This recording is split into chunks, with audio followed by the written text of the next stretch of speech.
Welcome to Godly Play. We are glad that you're here. We invite you to just sit, relax, take a few breaths, and get ready for the story. God had kept his promise to the people of Israel to lead them to the promised land.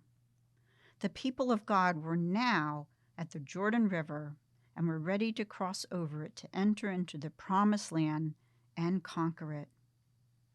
Joshua, their leader, told two of his people to go into the land and spy on the city of Jericho.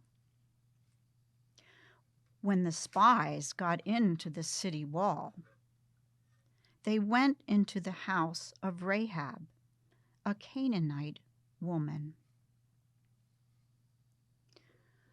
The spies asked Rahab to hide them in her house. She replied, "I have saved you because I know that your God is with you. Now promise me that you will make sure that my family and I will be safe." She took them to the roof and hid them under some leaves.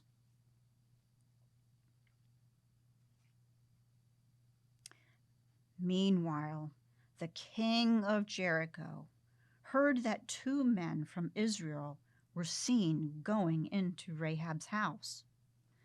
The king sent Rahab a message.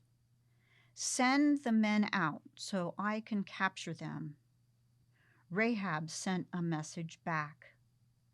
"The men have left, but if you are fast, you can catch them."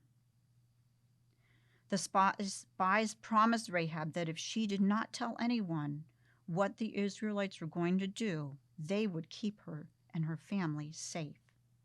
So Rahab tied a rope to her window so the spies could escape down the city wall. The spies gave Rahab a red cord and told her to hang the cord from the window. Then they asked her to bring all of her family into the house, and the spies promised that when they returned, they would not harm her and her family. The spies safely escaped. When Joshua and the people of God entered the promised land, they let Rahab and her family live in the Israelite camp.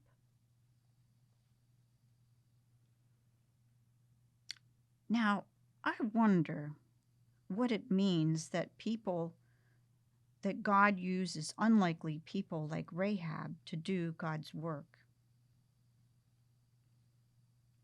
I wonder how Rahab felt to share her confession about God to the spies. I wonder if you have ever seen God at work behind the scenes. I wonder how the Israelites felt to finally enter the promised land. I wonder what your favorite part of the story is. I wonder what you think is the most important part of the story. I wonder what you could make to help you remember the story.